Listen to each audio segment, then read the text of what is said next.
descubre el misterio de la Encarnación.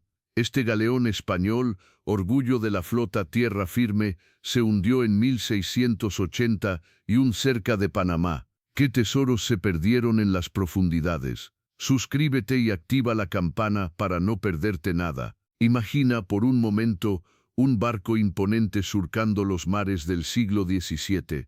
Hablamos de la Encarnación, un gigante de madera, velas desplegadas al viento, un coloso que desafiaba las tormentas y las inmensidades oceánicas. Su tamaño era considerable para la época, capaz de transportar una carga inmensa, mercancías preciosas, tropas y la esperanza de un imperio. Piensa en la madera pulida, el olor a salitre y especias, el bullicio de los marineros, la majestuosidad de sus mástiles, todo un símbolo de la potencia naval española. Este navío no era simplemente un barco, era una pieza clave en el engranaje del comercio español.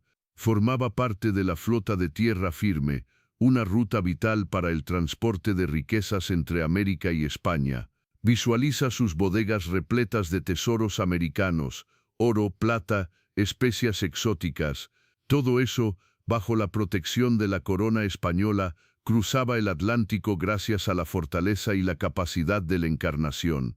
Era un símbolo de poderío y riqueza. Su construcción, sin duda, requirió una gran inversión y una maestría naval excepcional. Los mejores carpinteros y artesanos trabajaron en su creación, moldeando la madera hasta convertirla en una obra maestra flotante. Imagina la precisión en cada pieza, la fuerza de su casco, la belleza de sus líneas. Era una inversión estratégica, un símbolo del poderío español en los mares, un orgullo de la navegación de la época, un verdadero gigante de los mares. Pero, ¿quién estaba detrás de todo este poderío marítimo? Hablamos de la Compañía de Indias, una organización gigantesca que manejaba el comercio español en América. Imagina un monopolio que controlaba el flujo de riquezas entre España y sus colonias. Plata, oro, especias, todo pasaba por sus manos. Tú, como espectador, podrías pensar en el inmenso poder económico que esto representaba, un poder que moldeó la historia de ambos continentes. Esta compañía no solo se dedicaba al transporte, sino que también tenía un brazo armado para proteger sus barcos y mercancías. Piensa en los galeones, auténticas fortalezas flotantes, custodiando las rutas marítimas y resguardando las valiosas cargas. Era un imperio marítimo, un sistema complejo que requería una organización impecable y un control férreo sobre sus operaciones. Tú eres testigo de su grandeza, de su influencia en el mundo. Desde el puerto de Cádiz, punto de partida de muchas expediciones, hasta las costas americanas, la Compañía de Indias tejía una red comercial que abarcaba un vasto imperio. Imagina la logística, la planificación, la coordinación necesaria para mantener este sistema en marcha. Tú puedes apreciar la escala de esta empresa, una de las más importantes de su época, un engranaje crucial en la máquina económica de la España del siglo XVII, un gigante que dominaba los mares. Y así, te encuentras en el corazón del imperio español del siglo XVII. La Compañía de Indias no solo era un monstruo comercial, sino el cerebro detrás de la flota de tierra firme, una red de rutas marítimas que conectaban España con sus colonias en América. Imagina las carabelas surcando el océano Atlántico, cargadas de tesoros y mercancías. Un viaje largo y peligroso, pero vital para la economía y el poder de la corona. Estas rutas, tú lo sabes, no eran simples líneas en un mapa, eran arterias de un imperio, conectando Cádiz, el principal puerto español, con puertos cruciales en América como Cartagena de Indias, Portobelo y Veracruz. Por ellas fluían toneladas de plata, oro, especias, cacao, tabaco y por supuesto los recursos necesarios para mantener el poderío colonial español. Piensa en la logística, la organización, la estrategia militar que se requería para proteger estas rutas. La flota de tierra firme no solo era un motor económico, sino también un símbolo del poderío naval español. Era una demostración de fuerza que mantenía a raya a competidores y piratas, asegurando el flujo constante de riqueza hacia la metrópoli. Imagina el siglo XVII, un mundo en plena expansión. Tú estás ahí, viendo cómo la ambición española se extiende por el Nuevo Mundo. El comercio florecía, impulsado por la plata americana y la sed de especias orientales. Galeones cargados de tesoros surcaban los océanos, conectando España con sus vastas colonias. El Encarnación era parte de esta intrincada red, un eslabón vital en el transporte de mercancías y personas. Pero este auge económico no estaba exento de riesgos. Las tormentas furiosas del Caribe eran un peligro constante, y la piratería acechaba en cada rincón del océano. La competencia entre naciones europeas por el control de las rutas comerciales también creaba un ambiente tenso y peligroso. El Encarnación, como cualquier otro barco de la época, navegaba bajo la constante amenaza de naufragio o ataque. Piensa en la tripulación del Encarnación: marineros curtidos por el sol, oficiales con sus uniformes impecables, quizás algún pasajero adinerado viajando entre el viejo y el nuevo mundo. Todos ellos formaban parte de una compleja maquinaria que movía el imperio español, un engranaje vital en un sistema económico global que estaba en su máximo esplendor, pero también en la cúspide de sus mayores desafíos. Piensa en el Encarnación tú. No era un barco cualquiera. Era un galeón robusto y majestuoso, diseñado para resistir los embates del mar. Su casco, construido con madera de roble, era la fortaleza que protegía su valiosa carga. Imagina la dedicación de los carpinteros navales, la precisión de sus herramientas, el tiempo invertido en cada pieza, todo para asegurar su viaje por el océano. Su tamaño era considerable, capaz de transportar toneladas de mercancías. Hablamos de una longitud que superaba los 30 metros, con una anchura que le permitía una gran estabilidad en alta mar. Visualiza sus 3 mástiles, imponentes, sosteniendo las velas que lo impulsarían durante semanas, incluso meses, en sus largas travesías. Y su capacidad, una verdadera maravilla. No solo transportaba mercancías, sino también a las personas que las custodiaban y a los soldados que protegían la ruta. Imagina las bodegas repletas de plata, especias, telas, miles de objetos preciosos, testimonio de la riqueza del imperio español. La capacidad de la Encarnación era la envidia de cualquier nación marítima de la época. Imagina la vida a bordo de la Encarnación. Tú, un mundo a la vez pequeño y vasto.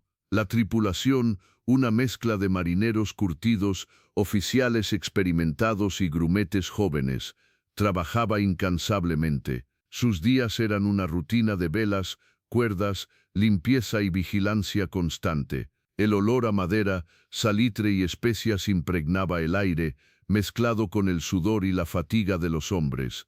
Las noches eran un espectáculo de estrellas infinitas, un contraste con el estrecho espacio de la cubierta. Entre la tripulación viajaban también pasajeros, funcionarios reales, comerciantes adinerados y quizá algún que otro pasajero clandestino. Sus camarotes, aunque modestos comparados con la opulencia de sus mercancías, ofrecían un respiro del ajetreo de la cubierta.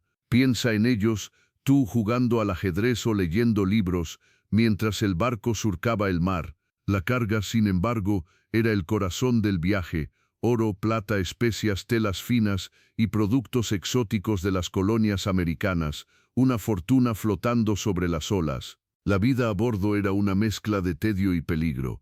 Las enfermedades eran una amenaza constante. La comida, aunque abundante, era simple y repetitiva. El trabajo era duro y peligroso, con la amenaza siempre presente de tormentas, piratas o naufragios. Pero también había momentos de camaradería, de canciones y cuentos compartidos bajo las estrellas, una comunidad efímera, unida por el mar y el destino común de un viaje que podía cambiar sus vidas para siempre. Imagina el Encarnación surcando las aguas caribeñas. Tú, observando desde la cubierta, ves cómo se cargan los barcos con el oro y la plata extraídos de las minas, especias exóticas de las Antillas, maderas preciosas de Centroamérica y el cacao que perfuma el aire. Luego, la flota se dirige hacia el norte, hacia Cartagena o Portobelo, puntos clave en la ruta hacia España.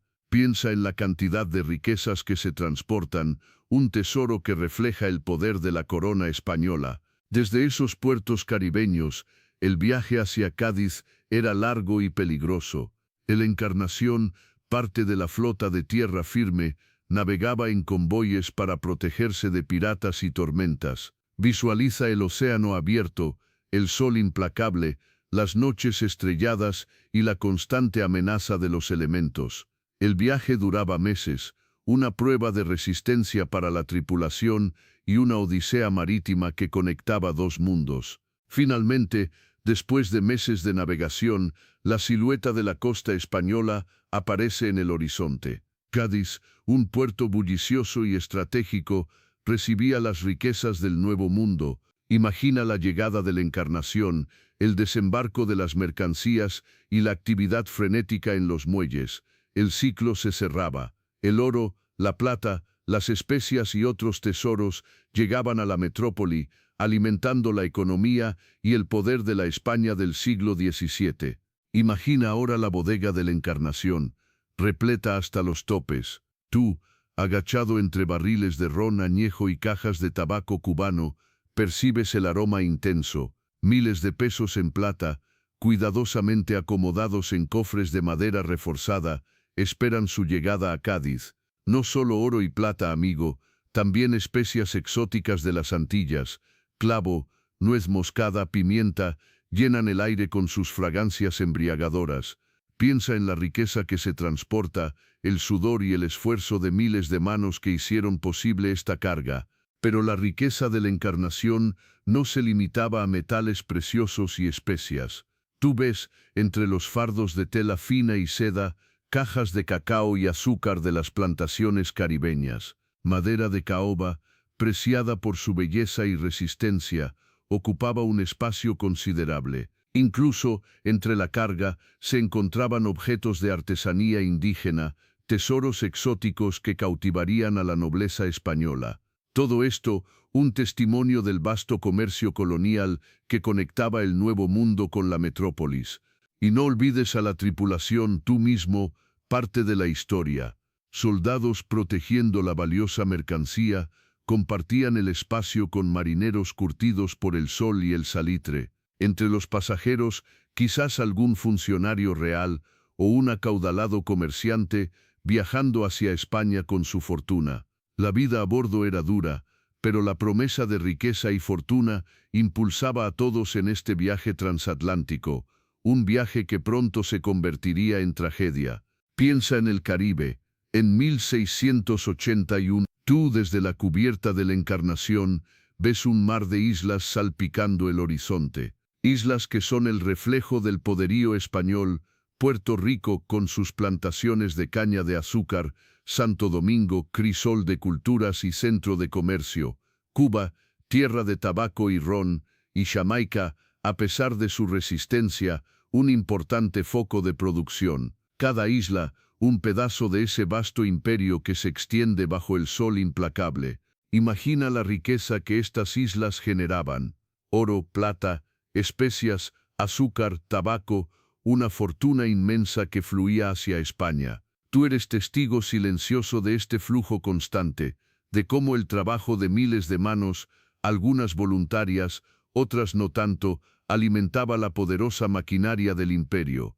La Encarnación, con su carga valiosa, es solo una pequeña pieza en este engranaje gigantesco. Estas colonias no eran solo fuentes de riqueza material, eran también centros estratégicos, puntos clave para controlar el comercio en el Atlántico. Desde aquí, España protegía sus rutas marítimas, vigilaba a sus competidores y aseguraba el flujo de mercancías hacia la metrópolis. El control del Caribe era vital para el poderío español, y la Encarnación, en su viaje, formaba parte de ese control. Imagina ahora, navegando hacia el norte, El Encarnación deja atrás las islas del Caribe y se adentra en las aguas más templadas.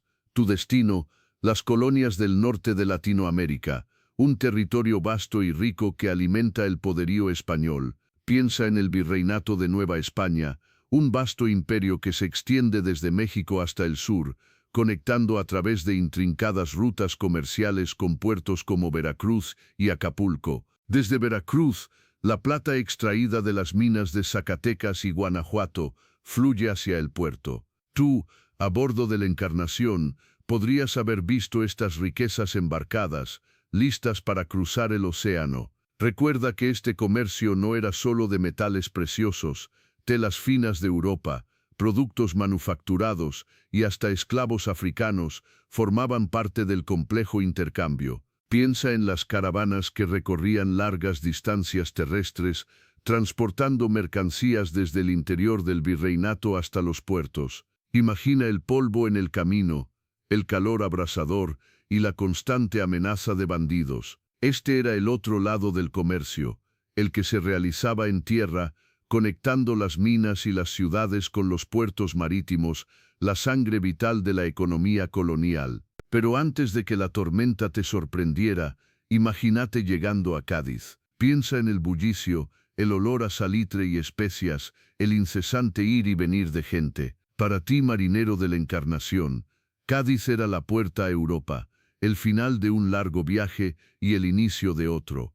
Era el punto de encuentro entre el Nuevo Mundo y la metrópolis, un lugar donde se cruzaban culturas y mercancías. Desde sus muelles se embarcaban las riquezas del Nuevo Mundo, oro, plata, cacao, tabaco, todo lo que hacía latir el corazón del Imperio Español, y desde allí, paradas estratégicas para el comercio con el resto de Europa y el mundo. Era un lugar de poder, de intercambio y de riqueza inmensa, un punto estratégico clave para la corona española. Imagina la fortaleza que protegía el puerto, vigilada por soldados que custodiaban las riquezas que llegaban y partían. Para la corona española, Cádiz representaba mucho más que un simple puerto. Era el corazón del comercio transatlántico, una puerta de entrada y salida para el poder y la influencia española en todo el mundo, un centro neurálgico vital para el imperio. Ahora imagínate en alta mar tú, un marinero de la Encarnación. El océano Atlántico, un gigante impredecible. No hay GPS ni radares, solo el sol, las estrellas y la experiencia de tu capitán. Un error de cálculo en la navegación, una corriente inesperada, podrían significar la diferencia entre la vida y la muerte. El mar, en el siglo XVII, era un enemigo formidable, capaz de tragarse barcos enteros sin dejar rastro. Las tormentas eran frecuentes y devastadoras. Recuerda que no existían los cascos de acero ni las comunicaciones modernas. Una simple vía de agua podía ser fatal. Piensa en la madera podrida, en las velas desgarradas por el viento, en la imposibilidad de pedir ayuda a tiempo. La falta de previsión o una simple avería mecánica convertían la travesía en una lucha constante contra la naturaleza. Y no solo la naturaleza era un peligro, la piratería era una amenaza constante. Imagina la tensión, la vigilancia perpetua, la posibilidad de un ataque sorpresivo de corsarios o piratas. Defender el barco y la carga era una tarea crucial, exigiendo valor, estrategia y una buena dosis de suerte. El tesoro que llevabas a bordo era un imán para los enemigos de la corona española. De repente el cielo, antes azul intenso, se oscurece. Una sensación extraña te invade, un silencio inquietante antes de la tormenta. El aire se vuelve denso, pesado, cargado de una humedad sofocante. Sientes la tensión en la tripulación. Los hombres miran al cielo con una mezcla de temor y resignación. Las olas, antes suaves, empiezan a crecer, engullendo el horizonte con su furia creciente. El capitán, con la experiencia grabada en su rostro curtido por el sol y el mar, ordena preparar la nave para lo peor. El viento empieza a soplar con fuerza, un susurro que se convierte rápidamente en un rugido ensordecedor. La tormenta se desata con toda su furia. El Encarnación se bambolea como un juguete a merced de las olas gigantescas. El viento azota la cubierta con una fuerza brutal, arrancando las velas y arrojando a los marineros contra las paredes del barco. El agua, fría y despiadada, inunda la cubierta, amenazando con tragarse la nave entera.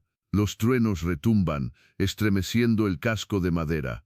Los relámpagos iluminan fugazmente la escena caótica, mostrando la desesperación en los rostros de los hombres que luchan contra el poder indomable de la naturaleza. El mar Caribe, normalmente un paraíso de aguas cristalinas, se transforma en un infierno de agua y viento. Tú observas impotente cómo la furia de la naturaleza supera cualquier esfuerzo humano. La tormenta, un huracán implacable, demuestra el insignificante poder del hombre frente a la inmensidad y la fuerza bruta de la naturaleza.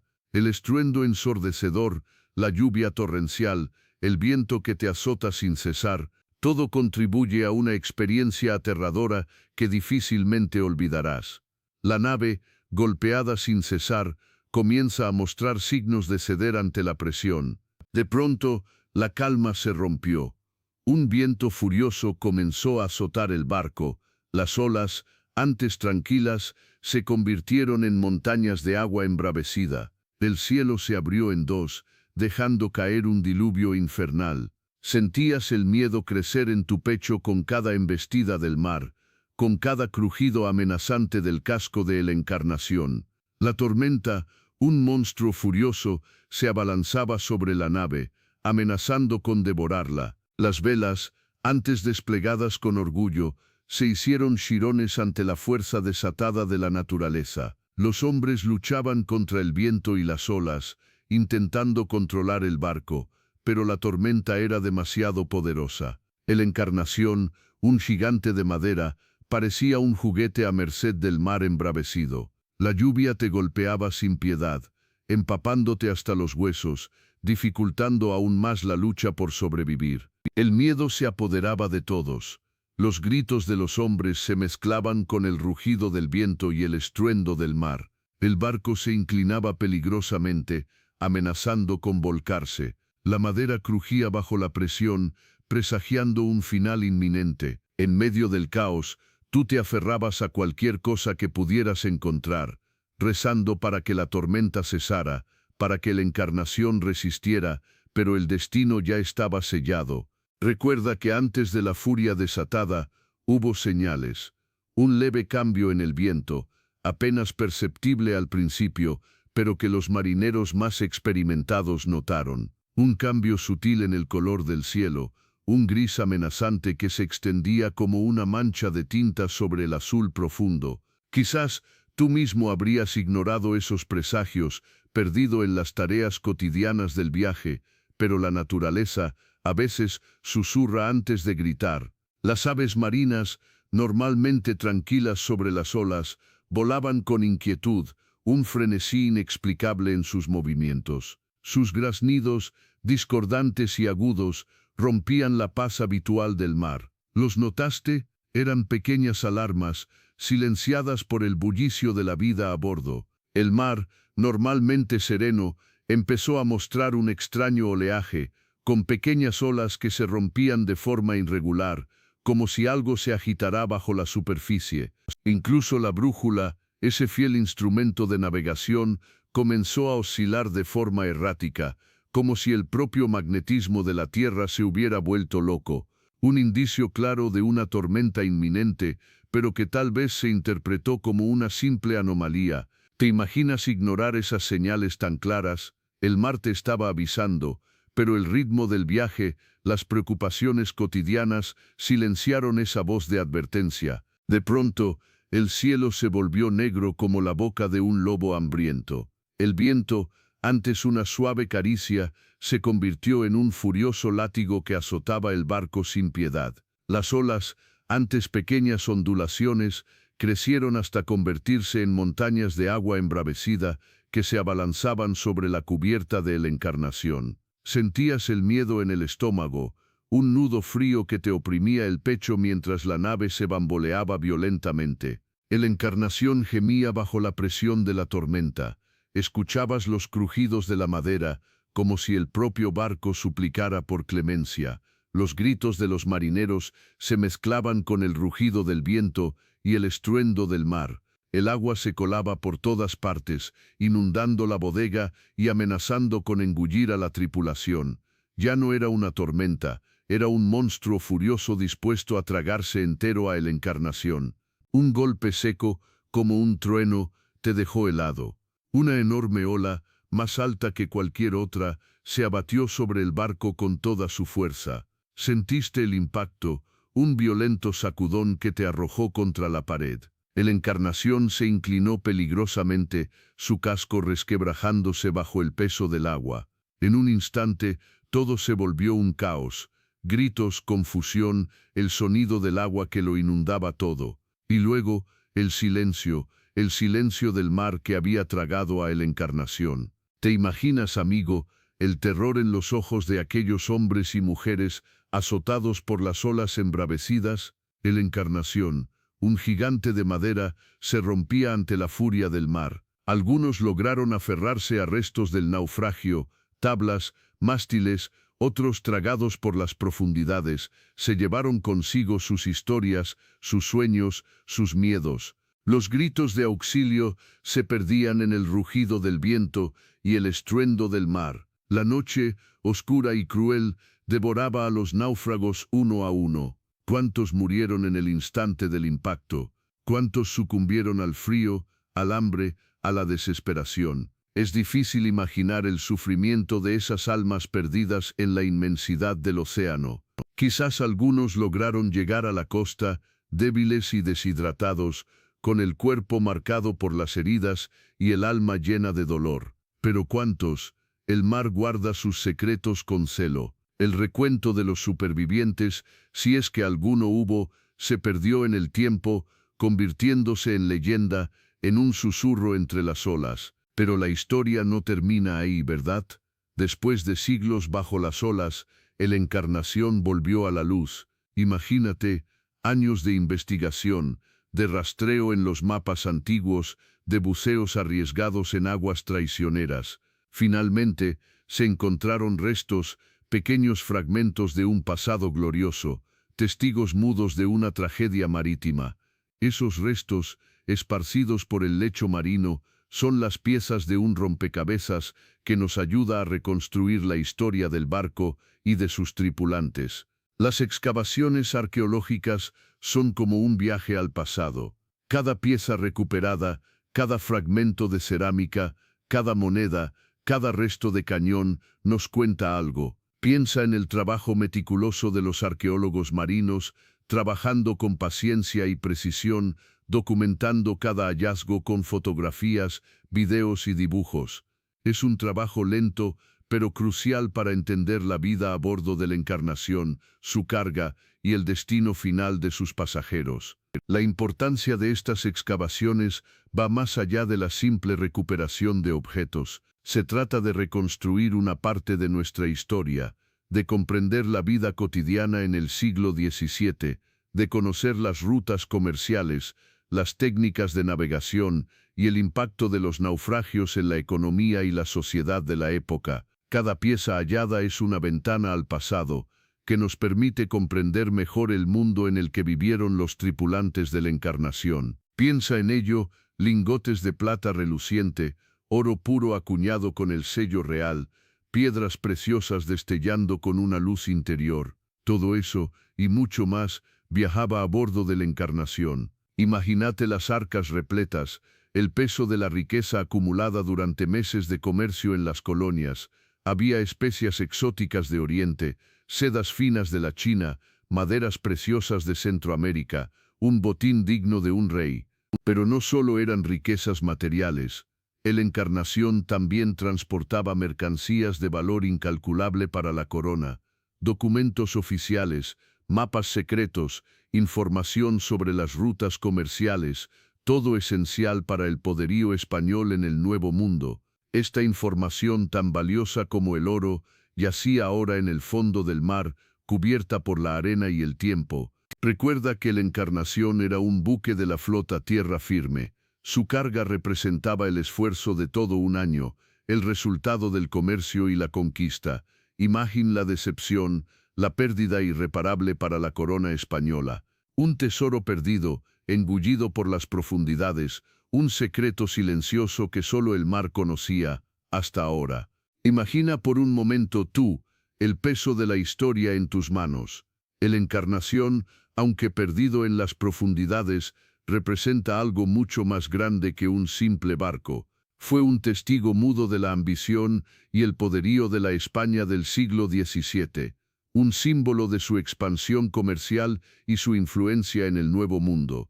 Su viaje final, trágico como fue, se convirtió en parte integral de la narrativa marítima española. Su naufragio, aunque una pérdida significativa en términos de tesoros y recursos, nos habla de los riesgos inherentes a la navegación de aquella época. Recuerda las inclemencias del tiempo, la imprevisibilidad del mar y las dificultades que enfrentaban los marineros en sus largas travesías. El Encarnación nos ofrece una ventana a su vida, a sus peligros y a sus recompensas. Más allá del tesoro perdido, el legado de la Encarnación reside en su contribución a la historia marítima española. Forma parte de una flota que estableció rutas comerciales vitales, conectando España con sus colonias americanas. Su historia nos recuerda la escala de la empresa colonial española, la audacia de sus navegantes y la importancia de su comercio transatlántico en la configuración del mundo que conocemos.